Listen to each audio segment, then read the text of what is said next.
In the bustling corridors of Singapore Changi Airport, a chance encounter between two travelers set the stage for a chain of events that would shock Singapore to its core. A smiling tourist offers to share a hotel room. Just hours later, body parts begin to surface one by one in the river. This is not the plot of a horror movie. This is the real story of the Butcher of the Garden City. He plunged several countries into fear, murdering unsuspecting tourists who came for new experiences and shopping, only to meet their end far from home. But how did this man become one of Singapore's most infamous killers? Why did he prey specifically on tourists, people just like himself? And why did he choose as his hunting ground a country where the punishment for murder is death? On Tuesday, March 7, 1995, 33-year-old Gerard George Loe began his day in high spirits, as he was about to set off on a very pleasant journey. The trip had not been planned, but that made it no less appealing. Gerard was an engineer for a network of breweries in South Africa and was supposed to attend a work conference in Zimbabwe.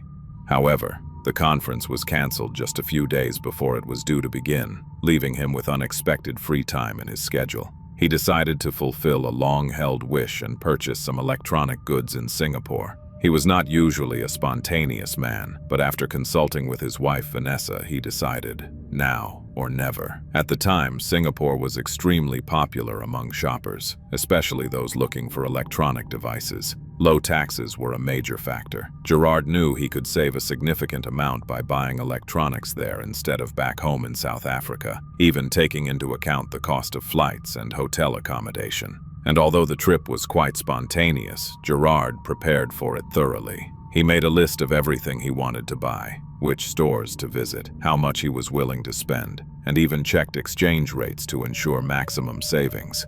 He also thought about how he would transport his purchases back home. He left his suitcase almost empty and brought along extra bags to protect the equipment from moisture.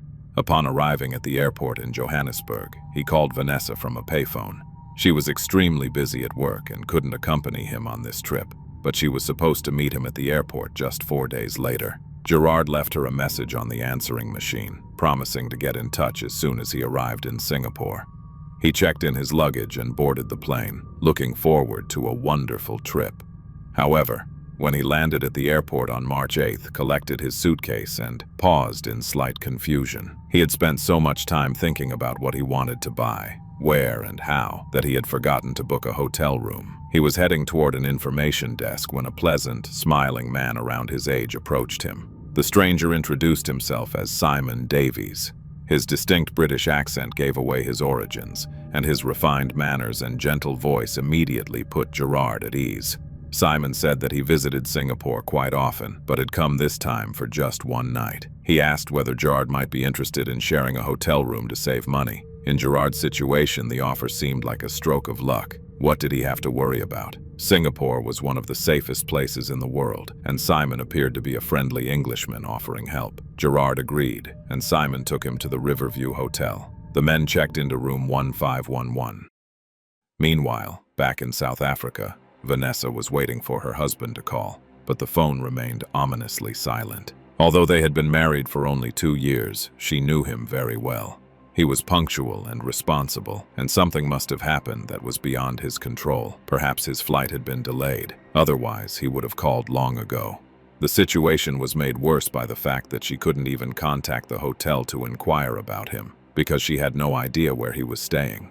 As time passed, Vanessa didn't know what to think. Could Gerard really have been so captivated by Singapore that he forgot to call? In any case, she knew his return flight was scheduled for March 11th, so on that day she went to Johannesburg Airport to meet him, as they had planned. She stood there anxiously, rising on her toes to catch a glimpse of his familiar face among the crowd of arriving passengers. But she didn't see him, and her fear only grew.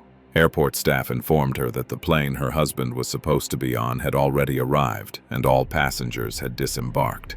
She kept waiting, watching the handshakes and embraces of reunited families and friends with growing unease. An hour passed. There was no point in waiting any longer. She reported her husband missing to the Johannesburg police, who then passed the information on to their counterparts in Singapore. On Monday, March 13th, 5 days after Gerard's arrival in Singapore, A man in a small wooden boat known as a sampan was moving slowly along the river near Clifford Pier. His vessel struck something, and upon closer inspection, the boatman saw it was a black garbage bag tied with blue fabric and emitting a foul odor. He looked through an opening in the bag and couldn't hold back a scream. Inside were human legs. The man rushed to report the discovery to the police. A few days later, a torso and thighs were recovered from the water. Again in a black bag, tied with a strip of cloth and in a similar state of decomposition. The forensic pathologist determined that the remains belonged to a man, possibly European, between 30 and 40 years old. The victim's hands and head were missing, making it impossible to determine the exact cause of death, but the dismemberment had clearly occurred after he died. The pathologist noted the remarkable precision of the cuts. In other words, the killer was either a surgeon or possessed disturbingly refined butchering skills. To establish the victim's identity, the police turned to missing persons reports. They quickly suspected that the victim might be a tourist from South Africa named Gerard George Loe. Gerard's sister, who lived in South Africa, was asked to provide a blood sample, which was urgently sent to Singapore. After comparing it with the victim's tissue, the police were able to confirm the identity of the deceased. It was indeed Gerard. Now, by tracing his final movements, they hoped to find the killer. Since Gerard was a tourist with no friends in Singapore, the police sent inquiries to local hotels.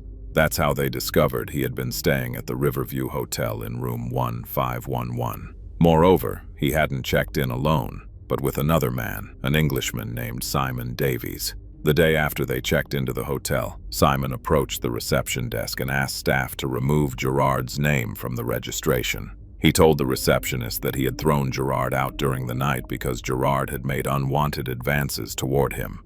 The receptionist didn't press for details and complied with the request. Simon himself stayed at the hotel for a few more days before leaving. Detectives decided to examine room 1511. At first glance, it appeared completely ordinary. However, a faint scent of death, something investigators would never mistake, indicated they had found the crime scene. The housekeeper had noticed nothing unusual, but when one of the officers lay down on the bathroom floor to inspect it closely, he spotted distinct traces of blood in several places. It was Gerard's blood. That was where he had died. And now, investigators were eager to find this Simon Davies and question him. They learned that he had visited Thomas Cook to transfer money to the United States, but was told the process would take several days. He then told the employee he would handle it later, after returning from Thailand. On the spot, he purchased a ticket to Bangkok, and a return ticket as well. That meant he intended to come back to Singapore. The investigators just had to wait a little longer.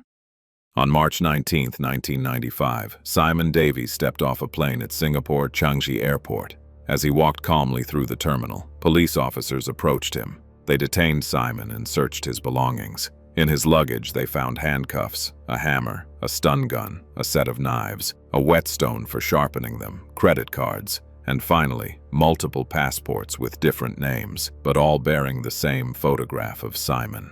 He was taken to a holding cell at the airport, where he smashed a glass panel and attempted to cut his veins with a shard. He was quickly stopped. Despite what he had just tried to do, Singapore police were not inclined to go easy on him, so much so that they charged him with vandalism for breaking the glass panel, adding yet another count to the list of accusations he already faced. Meanwhile, investigators contacted Scotland Yard, and their London colleagues reported that the real Simon Davies was still serving a prison sentence. However, his birth certificate had been stolen, and the prime suspect was his cellmate, a repeat offender and robber named John Scripps, who had escaped from prison 6 months earlier and disappeared. Scotland Yard sent over a photograph of John, and Singapore investigators immediately recognized him as the man sitting in their holding cell. For most of his life, John lived on the wrong side of the law, repeatedly serving sentences for his crimes, though notably, he never completed a single one. But let's go step by step. John was born in 1959 in Letchworth in Hertfordshire. His father worked as a long-haul truck driver, and his mother was a bartender. He had a sister, and for a time, they appeared to be a normal, seemingly happy family. Young John spent a lot of time with his father, who likely instilled in him a fascination with travel and Young John spent a lot of time with his father, who likely instilled in him a fascination with travel and distant places. However, when John was 9 years old, his mother left the family for another man. His father couldn't cope with the heartbreak and soon took his own life by inhaling gas from the oven. It was 10-year-old John who found his father's body. This deeply traumatic event undoubtedly affected his emotional development and laid the groundwork for his future criminal path. School became increasingly difficult for him. He struggled with dyslexia and dropped out at the age of 15, feeling like a failure and unprepared for the challenges of life. While leaving school at that age wasn't unusual at the time, what was unusual was that John didn't go on to work. Instead, he began drifting into crime. Perhaps his life could have taken a different direction, but the events of his childhood had a devastating impact, and at the time, psychological support of the kind available today simply didn't exist. By the time changes in his behavior were noticed, it was already too late. His criminal career began in 1974 with a robbery charge. The court was lenient toward the 14-year-old. He was fined £10 and given a 1-year suspended sentence, meaning the offense would be wiped from his record if he stayed out of trouble. He was given a chance, but he didn't take it. By 1978, his record had grown to include numerous robberies and even sexual offenses, indicating both an increase in frequency and severity. John spent his stolen money on travel.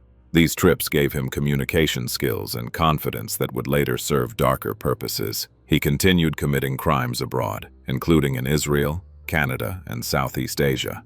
In 1980, in Montreal, Canada, the 20-year-old John met his future wife, Maria Pilar Arellanos, who was 16 at the time. He charmed her with love sonnets. They got married and moved to Britain, where they had a daughter. It was there that Maria finally realized what her husband was really involved in. John promised to change, but he couldn't keep that promise. 2 years after their wedding, he was charged with 40 robberies and assaulting a police officer, and was sentenced to 3 years in prison. Under UK law, he was granted a home leave privilege, spending 5 days a week in prison and 2 days at home with Maria and their daughter. Unfortunately, he used this privilege to escape and travel to the United States and Southeast Asia. After returning to Britain, he attempted another robbery and received another 3-year sentence. Maria could no longer endure such a life and left for Mexico. Meanwhile, John escaped again during another home leave in 1985 and fled abroad. Deciding that robbery wasn't working out for him, he turned to drug trafficking, but was quickly caught again. He was arrested at Heathrow Airport. In his possession, authorities found a key to a safety deposit box in Singapore containing drugs valued at around $1 million at the time. John had taken an enormous risk, as Singapore's drug laws are extremely strict. Had he been caught there, he likely would have faced immediate execution. But this time, luck was on his side. This cycle repeated itself. John escaped, was caught, and returned to prison. Interestingly, behind bars he was considered a model inmate. He carried out his duties diligently, cleaning, washing dishes, until he unexpectedly showed a talent for butchery. He became an apprentice to the prison butcher. The prison's decision to train John in these skills would later have catastrophic consequences. For the time being, however, he genuinely enjoyed the work and often spoke about his dream of opening his own butcher shop after release. Around this period, he officially dropped his father's surname, becoming simply John Martin. Remarkably, despite never completing a sentence, he was granted home leave once again in 1994. Even his own mother warned authorities that he would escape. She openly said that while she loved her son and appreciated his visits and help around the house, he had no intention of returning to prison. She was right. John went home and didn't come back. This time, he took with him the birth certificate of his cellmate, Simon Davies. With money borrowed from his mother, he forged a passport under Simon's name and traveled to Mexico to find one of the few people he truly loved, Maria. But when he discovered that she had moved on, was living with another man, and that this man was a police officer, John fell into despair. Heartbroken and newly free, John Scripps traveled to Singapore. No one would have suspected that the quiet, unremarkable Englishman stepping off a plane at Singapore Changi Airport had once been a troubled teenager who first landed in a British prison many years earlier. Beneath his modest appearance, however, hid a predator, rejected by the woman he loved and unable to cope with it. In some ways, he resembled his father, but while his father chose to harm himself, John turned his boiling rage outward. After arriving in Singapore, he approached several well-dressed tourists, offering to share a hotel room. But Gerard became the first to accept. The men went up to their room. Gerard quickly unpacked and was about to head out shopping for the items he had long wanted when John struck him with a 10,000-volt stun gun. He then hit him on the head with a hammer and put him in handcuffs. When Gerard regained some consciousness, John forced him to reveal the PIN code to his credit card. The moment those words left his lips, his fate was sealed. John killed him with a knife, then undressed him and, using a boning knife and the skills he had learned in prison, dismembered the body in the bathroom. It took him only 15 minutes. He placed the body parts into bags, tying them with improvised ropes made from Gerard's shirts. The killer packed the bags into Gerard's suitcase, took a shower, and sprayed air freshener around the room to mask the metallic smell of blood. There was something else he needed to do quickly. John carefully peeled Gerard's photo out of his passport and replaced it with his own. Then he practiced copying Gerard's signature. This was no easy task, even for an experienced forger, let alone someone with dyslexia. So John took a different approach. He applied solvent to the signature and replaced it with his own version. After that, he allowed himself to relax. He slept, then, almost mockingly, went to a shopping mall, browsed electronic devices, and even bought some. That evening, he attended a symphony orchestra concert. When he returned to the hotel room, he noticed a smell and realized he needed to dispose of the body quickly. As it later became known, the housekeeper had also noticed an odor while cleaning the room, but assumed it came from damp towels drying in the bathroom. She worked in a respectable hotel in one of the safest countries in the world. How could she have imagined what had really happened? At dawn, John carried the victim's body out in the suitcase, dumped the bags into the river, and disposed of the suitcase. A hotel security guard saw the guest leave with the suitcase and return without it. But what could he have done? Stop a hotel guest and ask where the suitcase had gone? In any case, the nighttime excursion had stirred John's appetite. He ate a hearty breakfast at the hotel and then continued spending his victim's money freely, denying himself nothing. Soon, body parts began surfacing one by one in the river. While Singapore was still reeling in horror from the gruesome discoveries, John had already left the country and chosen new victims. He was on his way to the tropical paradise island of Phuket. For John, this was no ordinary vacation. He carried with him a dark secret and a set of skills capable of turning an idyllic Thai island into a horrific crime scene. On the same flight, seated ahead of him, were two Canadians, 49-year-old school administrator Sheila Damoud and her 23-year-old son, Darren Damoud. After finishing his studies, Darren had been traveling the world but broke his leg while in Thailand, and together they decided to relax on Phuket. John noticed the mother and son, approached them at the airport, introduced himself as Simon Davies, and recommended a decent hotel. He had a talent for winning people over, and this time was no exception. All three tourists took a taxi to Nili's Marina Inn and checked into two adjacent rooms. While Sheila and Darren unpacked and rested after their flight, John had his own plans. He rented a scooter and rode around the area, searching for a suitable place to dispose of bodies. The next day, under some pretext, he entered the neighboring room and killed Sheila and Darren in the same manner as Gerard. He moved the bodies into the bathroom, hung a "Do Not Disturb" sign on the door, and got to work. It took him less than an hour. Concern was raised when the mother and son failed to check out of the hotel on time. By then, however, it was already too late for them. The grim reality began to surface on March 19th, when the skulls of Sheila Damoud and Darren Damoud were discovered in an abandoned mine on Phuket. Identification had to rely on dental records. 5 days later, a torso and a pair of arms and legs were found. The remains were badly decomposed, but it was clear they belonged to Sheila. Other remains of the mother or son were never found. Police in Singapore quickly linked John Scripps to Gerard's murder, and the trial began on October 2, 1995. The defendant defended himself as best he could. He admitted to killing Gerard but claimed it was self-defense, alleging that Gerard had made unwanted advances toward him and, after being rejected, attacked him with a hammer. At this point, the most mysterious figure in the story appeared. John claimed that a friend had helped him dispose of the body and had also given him the passports of Sheila and Darren in Phuket. According to his account, this unknown accomplice had been with him both in Singapore and later in Thailand.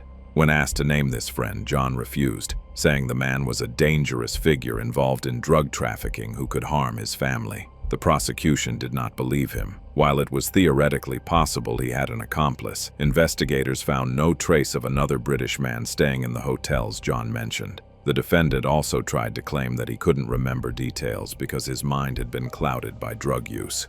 The prosecutor countered this by asking how John had managed to forge signatures on credit cards so precisely if he had truly been so disoriented. With each new piece of evidence, the facade of innocence crumbled. He was found guilty. He faced the death penalty, and for Thai authorities that was sufficient. They did not insist on extradition. For them, the case of Sheila and Darren's murders was effectively closed. The government of United Kingdom chose not to intervene on behalf of its citizen. Instead, they sent an officer from Scotland Yard to question John about another murder. Investigators strongly suspected that John had at least one more victim. In 1995, while attempting to reconcile with his ex-wife Maria, he met a 28-year-old British tourist named Timothy McDowell. He even mentioned to Maria that he had been scuba diving with Tim McDowell, after which Tim suddenly disappeared. Later, parts of a white male's body were recovered from crocodile-infested waters, but identification was never confirmed. However, someone withdrew $30,000 from Tim's account and transferred it to a bank account in San Francisco under the name John Martin. Among the passports found in John's luggage was one in Timothy McDowell's name, but with John's photograph. It became clear that Gerard Loe was not his first victim. Yet when questioned about this, John flew into a rage and refused to provide any further information. Another British man, William Shackle, disappeared while on vacation in Cancun, shortly after cashing a $4,000 traveler's check. On the day of his disappearance, John was also in Cancun. However, police were unable to definitively link him to the case. Investigators suspected he may have committed additional murders in the United States, but there was no concrete evidence, only speculation. John's sentence was announced on November 11, 1995. He was sentenced to death by hanging. The decision was historically significant. It made John the first British citizen to be sentenced to death in Singapore since the country gained independence from the United Kingdom. The verdict underscored Singapore's strict stance on serious crimes, a clear message that murder would be met with uncompromising punishment. It is striking that John Scripps chose to commit his crimes in a country where murder is punishable by death. Was it a subconscious desire to be caught and stopped, or was he simply convinced of his own invulnerability, believing he could outwit any police force using false identities and forged passports? Part of the answer came from John himself. While awaiting execution, he wrote a poem in which he confessed to feeling an emptiness inside that nothing could fill. He wrote, "Poor today, rich tomorrow. Money eases the pain of hunger, but what will fill the emptiness inside? I know love is beyond my reach. Should I surrender myself to God, a God who betrayed me? Can I become human again? Only time will tell. Take my life, whatever it is worth, but grant peace and happiness to those I love." On April 18, 1996, the 36-year-old ate his final meal, met with his mother and older sister, and spoke with a priest early the next morning before being led from his cell. On April 19, 1996, the life of a troubled child who had become a brutal killer came to an end. He was cremated, and his ashes were given to his mother and sister to take back to Britain. The story of the Butcher of the Garden City highlights the vulnerability of travelers and the dark potential that can hide behind friendly faces in unfamiliar places. The victims' lives were tragically cut short, and to ensure they are not remembered as just another series of deaths abroad, it is important to remain cautious, even while traveling, even in places that seem completely safe. While fear should not overshadow the joy of exploring new cultures, the case of John Scripps serves as a reminder that awareness and caution are essential companions on any journey.